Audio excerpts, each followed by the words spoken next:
Generations of women fought by protesting and picketing before the 19th Amendment gave them the constitutional right to vote on August 26, 1920.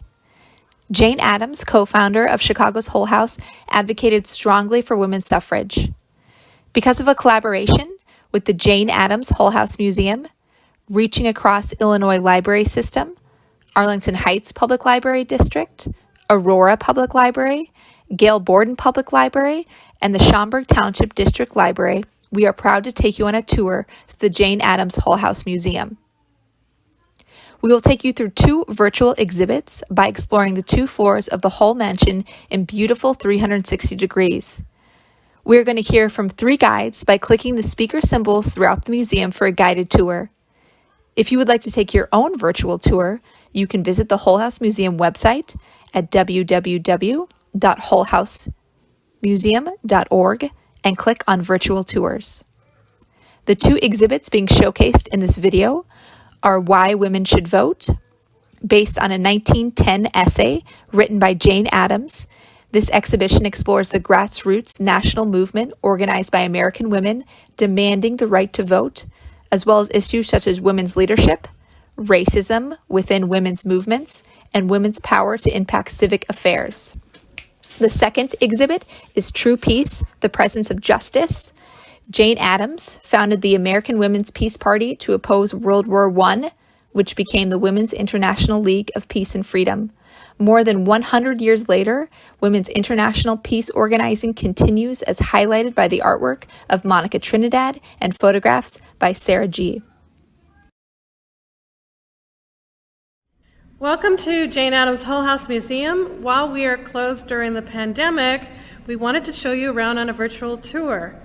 The Jane Addams Hull-House Museum serves as a tribute to the legacy of international feminist and peace activists Jane Addams and Ellen Gates Starr, along with other progressive era social reformers and radicals who founded Hull-House in 1889 here on the west side of Chicago, working with immigrant neighbors who were struggling with poverty, racism, gender oppression, unregulated labor, and terrible housing conditions.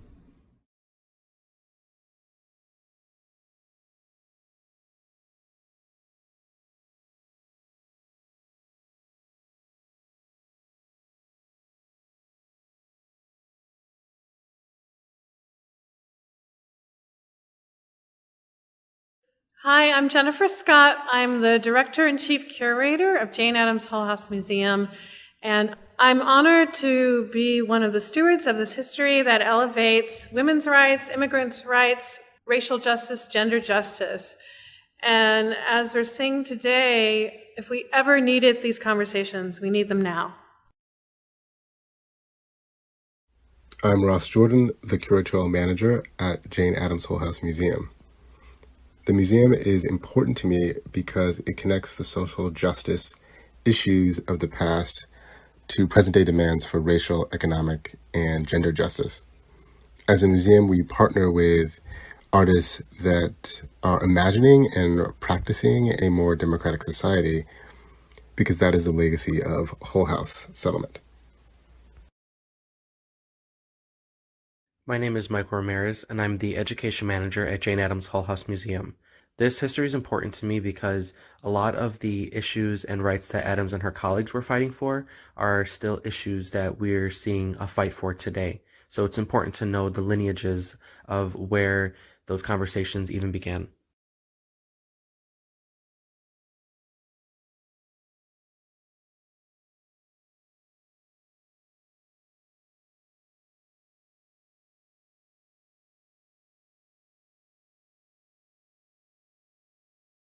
Jane Addams was born Laura Jane Addams, September 6, 1860, in Cedarville, Illinois.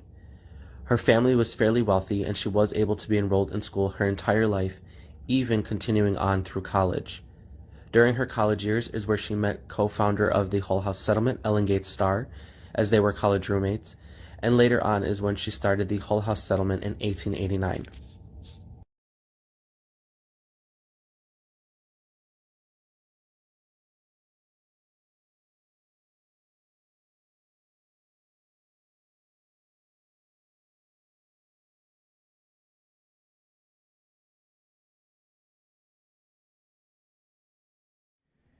A day nursery was one of the earliest endeavors at Hull-House, opening in the house shortly after the kindergarten. The residents at Hull-House recognized the need for a safe place to bring their young children during the day. Many working parents were forced either to lock their children in or out of the house all day long, or leave them with friends or neighbors while they were working grueling 12-hour days.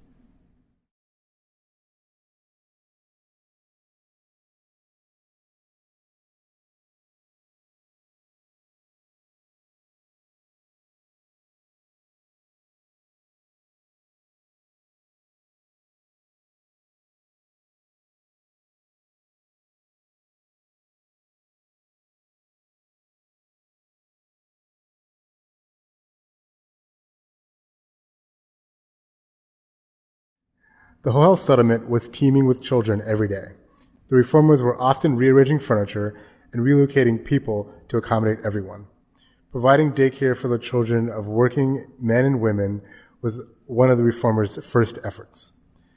They offered safe places to play and opportunity for progressive education and encouraged creativity by providing access to music, theater, and the arts. With this program came the recognition of the need to abolish child labor and the need for a more just prison system that did not simply see children as society's mini adults.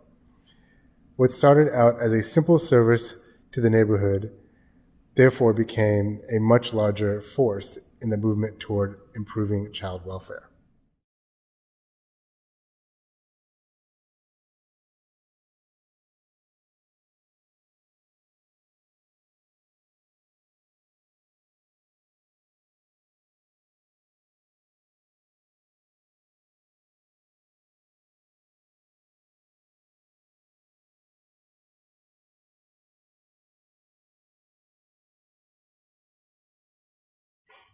This is Jane Addams' original office, where we currently are hosting an exhibition called Why Women Should Vote, based on a 1910 essay that Jane Addams wrote. In 2020, the United States will commemorate this year the 100th anniversary of the passage of the 19th Amendment to the Constitution of the United States, which gave women the right to vote and recognized them as full citizens. In the early 20th century, hundreds of thousands of women across the United States organized a grassroots movement to fight for women's right to vote. Suffragists, as they became known, were active in all states and fought for more than 7 decades, beginning with the first National Women's Rights Convention in Seneca Falls, New York in 1848. The campaign for universal suffrage for women operated on local, state, and national levels, and Jane Addams was one of the movement's most visible figures.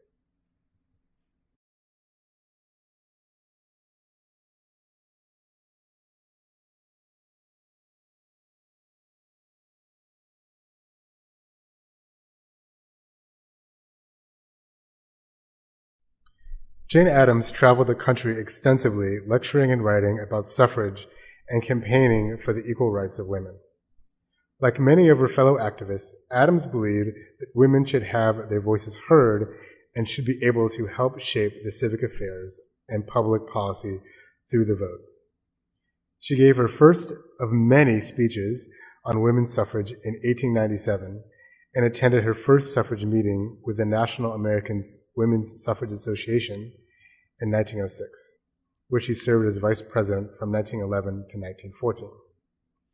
In 1910, she authored her famous essay, Why Women Should Vote, that was distributed widely through pamphlets and journals.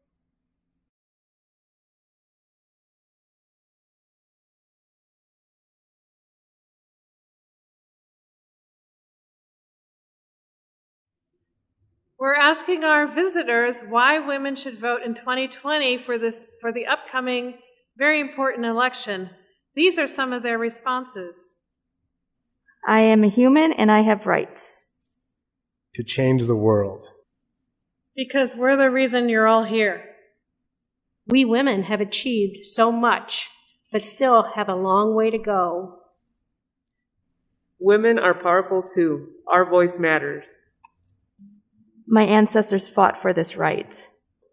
To uphold the values of our country that are being distorted, to stand up for the equal rights of all grounded in the Constitution and at the basis of morality. Our voice is critical, our representation is critical. Because we deserve to be heard. Porque también somos humanos. Women have the same ability as men do. They have a voice to be heard, and they aren't an object for men, but equal as everyone in this world. To help shape the public policy and defend our rights. Because women before us fought for our equal rights, and there is still work to do. Because those with voices must scream from the rooftops for those who cannot for themselves. We must also speak up just for ourselves if we can. Porque necesitamos ser escuchados. Women need to support women candidates so that the government resembles the people. Women and men are 100% equal, and we should have the same rights. Because there are many who cannot vote. Be their voice. Because we have so much to lose now. Porque nuestra voz importa y porque las mujeres valientes que nos precedieron lucharon por nuestro derecho al votar.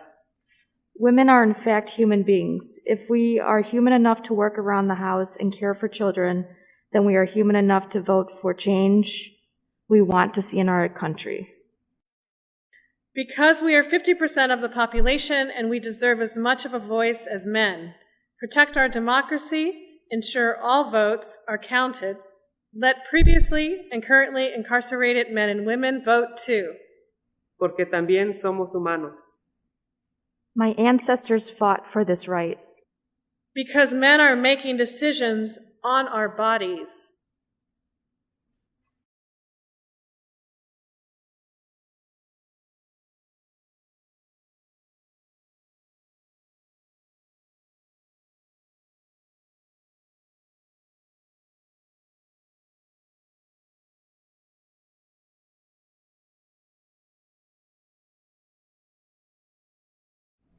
In 1913, Ida B. Wells Barnett, along with other black women and white activist Belle Squire, founded the Alpha Suffrage Club in Chicago, thought to be the first and the most important black women's suffrage association in the United States. In 1913, Ida B. Wells marches alongside a white suffrage delegation, despite being told to march in the back so as not to upset the Southern delegates. She said in response, "Either I go with you or not at all. I am not taking this stand because I personally wish for recognition. I am doing it for the future benefit of my whole race."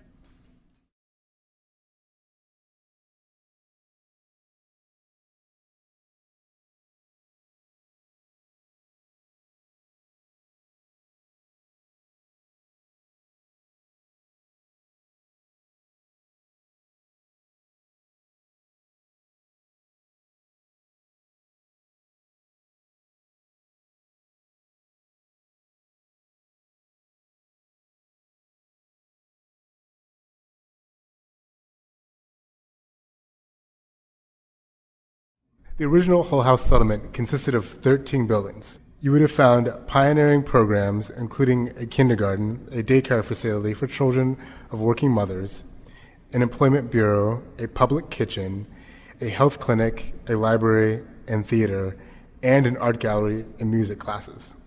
Hull-House supported new legislation to support workers' rights, played a significant role in the founding of the nation's first juvenile court, conducted sociological studies on neighborhood public health conditions, and advocated for housing regulation and reform, public education, playgrounds, and women's rights.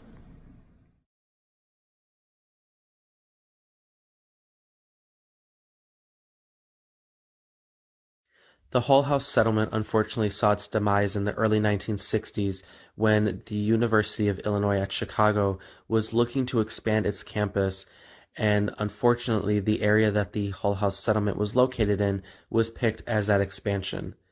So through eminent domain, the settlement house unfortunately had 11 of its 13 buildings torn down to make way for the new university campus. The two buildings that remain today are the Hull-House Mansion, as well as the historic residence dining hall. A new group called the Hull-House Association was created as a response to this demolition. Unfortunately, the Hull-House Association closed its doors in 2012 when they unfortunately lost funding overnight. Now we no longer have programs under the Hull-House name. However, there are spaces that continue the ideas that Jane Addams and her colleagues created in the Progressive era.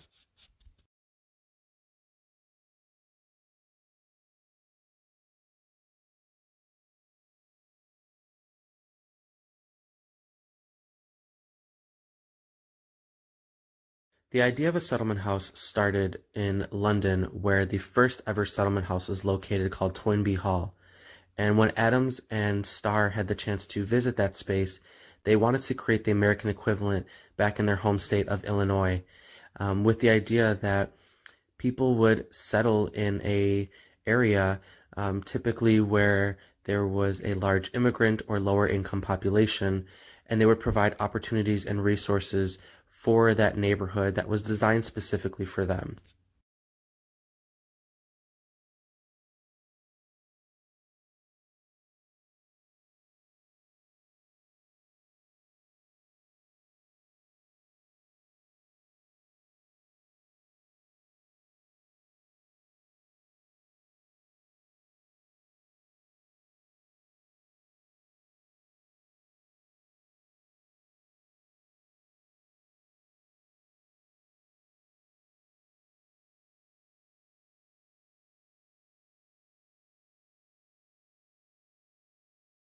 Alice Hamilton, a social reformer who arrived at the settlement in 1897, describes life at Hull-House.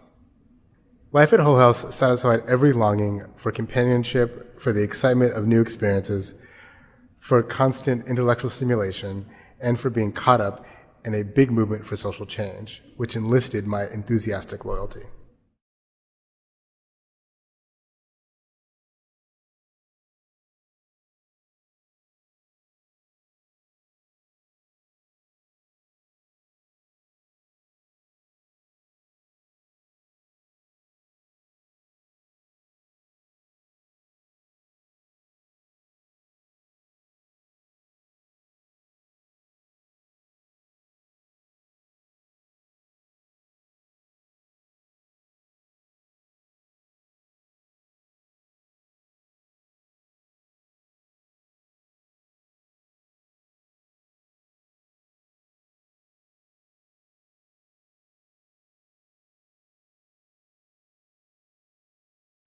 In addition to it advocating for fair labor, equitable housing practices, and full citizenship rights for immigrants, women, and children, the social reformers encouraged self-expression, community building, and social change through the arts. They believed that participation and access to the arts was a fundamental part of democratic society. The first building that the settlement opened in 1891 was the Butler Art Gallery, Chicago's first public art gallery. Well-attended exhibitions featured artworks from Chicago collectors, and visitors came from across the city.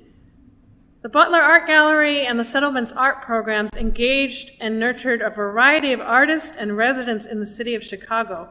Hull-House offered classes to local residents in painting, sculpture, weaving, drawing, ceramics, and bookbinding. Hull-House co-founder Ellen Gates Starr also founded the Chicago Public Art Society in 1894 as a way to bring art classes into public schools. There is a long history of arts at Hull-House connected to social change. And today, Hull-House still works with many contemporary artists.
Addams also had a lifelong partner named Mary Rose Smith, whom she had a portrait commissioned of and hung up in her room.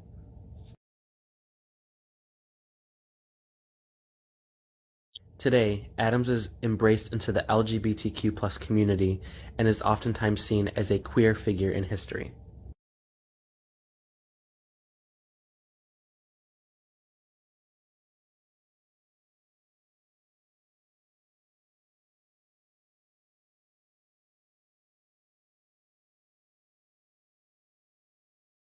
Addams was revered for the work that she was doing here and was oftentimes quoted as a bold crusader for peace.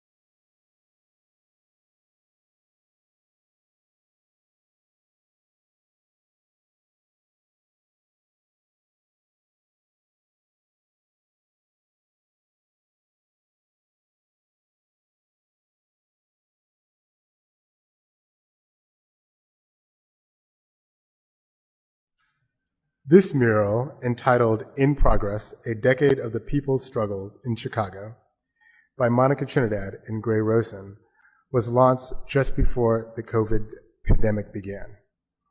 It is an active timeline of grassroots activism and organizing in Chicago between 2010 and 2019, with a focus on the leadership of women, trans, intersex, and gender nonconforming people, and particular organizations, collectives, and campaigns with little or no funding.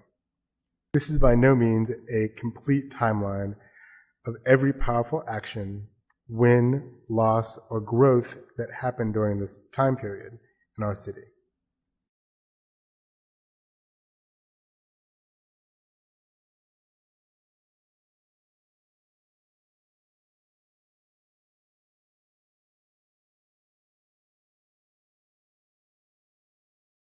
In the last panel of this mural, we asked the question, how will you commit to justice in 2020 and beyond?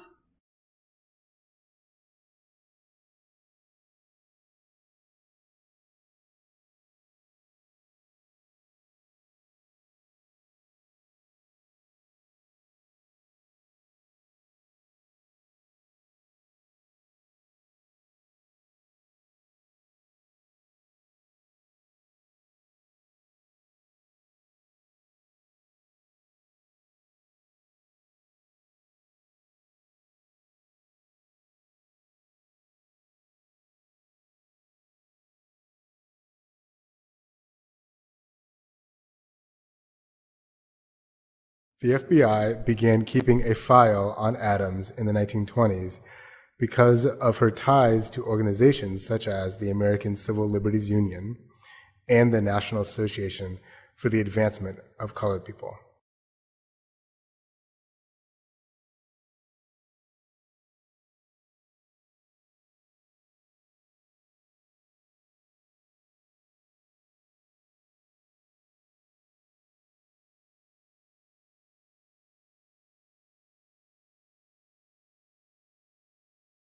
Jane Addams was the first American woman to win a Nobel Peace Prize in 1931. This was just 4 years prior to her passing in 1935, when she passed away due to cancer, just a few months shy of her 75th birthday.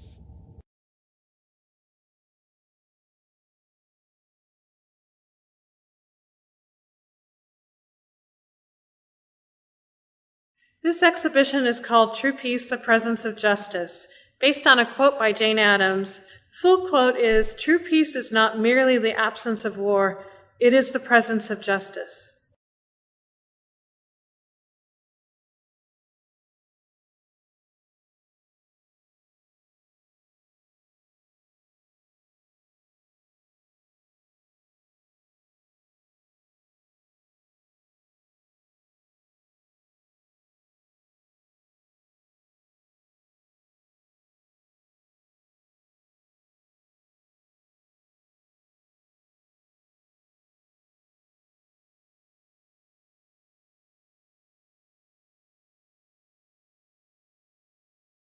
The Benito Juarez Club Room at Hull-House was the site of Adrian Lozano's Progress of Mexico, the first mural in Chicago to address political and social change influenced by the Mexican revolutionary style.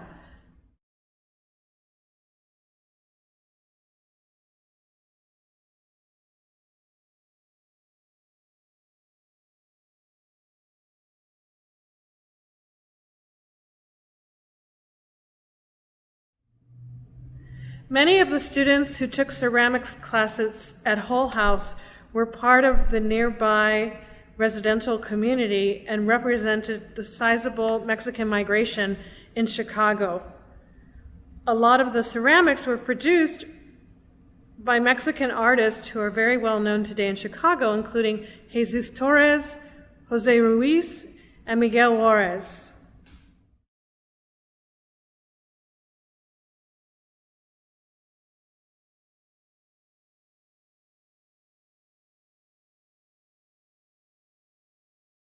Arts and crafts was a huge portion to the Hull-House settlement. Everything that was created here had some sort of art attachment where people were able to express themselves, which was a vital piece to the community that Ellen Gates Starr was fighting for, as she saw this as cross-cultural communication and that one unique language that everybody could speak without having to say anything.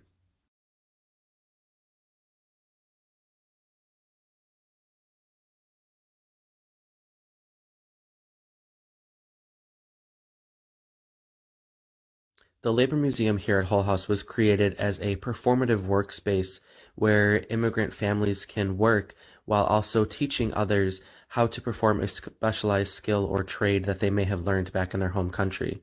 The Labor Museum was also used to bridge a cultural gap between immigrant parents and their now American-born children who may not have had the same experiences as their families growing up in their home countries.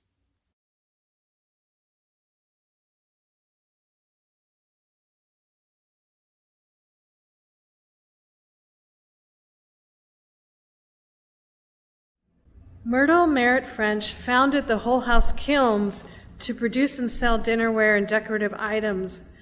Many of the Hull-House art instructors, including Michael Gamboni, art program director, Emily Edwards, and Morris Topchevsky, had visited or lived in Mexico and were greatly influenced by Mexican artists such as Diego Rivera and his murals.